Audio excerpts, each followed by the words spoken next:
Namaste and welcome to today's episode. We all are facing this pandemic. We are going through a very tough phase.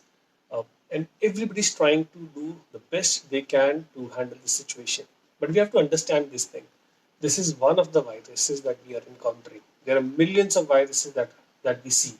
There are three known viruses that have come in last few years that has caused a havoc for us. So this situation, we might be able to come out of it in some time, but there might be another situation that comes up, another disease that comes up, another issue that comes up. So we need to do something to handle that. You can't be making vaccines for everything. You can't be taking a pill for everything.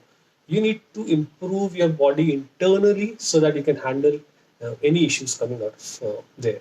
Now, there are a lot of things that you have to do, but you have to understand this virus, which is SARS-CoV-2 virus, which is also known as COVID-19. Now, this is severe acute respiratory disease coronavirus 2. That's the name of the virus.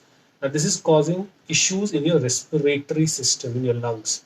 Now, the issue is that if you already have inflammation in your body, okay, if you have body which is already fighting something internally, and then it comes in contact with the virus, the body's ability, the immune system's ability to fight that virus which has come from outside is lower than somebody who does not have too much of inflammation internally and he or she comes in contact with this virus. So now, what can we do to help make a better immune system that can support in case you come in contact with this virus now or in future? Even after with vaccine, you might just come in contact with this virus. What simple steps you can take? The first step that you have to do is have to work towards reducing your inflammation. Now, how can you reduce inflammation? We know inflammation is necessary for a body, but excess inflammation, chronic inflammation, inflammation throughout the day is becoming part and parcel of a life, and that is leading us to have a body which is not as strong and as resilient that it should have been. It all starts with your sleep. Now, you have something known as pineal gland in your brain, in the middle of your brain. It is like an ant-sized lobe which secretes this hormone which is known as melatonin. Now, melatonin is anti-inflammatory. It is also a sleep hormone. When it goes up, your stress-related hormones, your cortisol levels are going down. So that means we know when there is high cortisol, you have inflammation in your body. You have high blood sugar in your body. When your body is highly inflamed, high blood sugar, you'll have more chances of getting infected and the severity would be higher. So when your cortisol goes down in the night, okay, it goes down when it is night and when there is low noise in and around you. Okay, so if you are watching something which is numbing recreation, violence, excessive loud music, noise, anything that is causing you stress, email, friends, talks, news channels, your cortisol will still remain high. When it remains high, your melatonin will never get a chance to go up.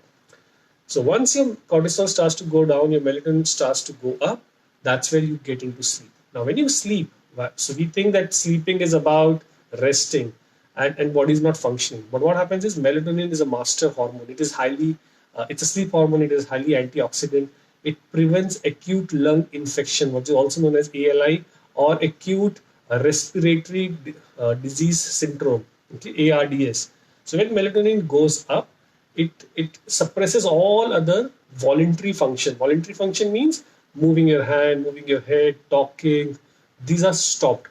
Only involuntary function like your breathing, your heartbeat, your organs working, that continues. And that's the reason when you're sleeping, you can't move your limb, you don't move. Since you're sleeping, that's when your tissue repair starts to happen. That's where your detoxification happens. That's where your white blood cells, your immunity cells are replenished because they've been fighting for you throughout the day. So they get replenished. That's where your inflammation goes down. That's where your toxins through your lymphatic system in your brain starts to move out of the body. That's where your body gets refreshed to fight next day.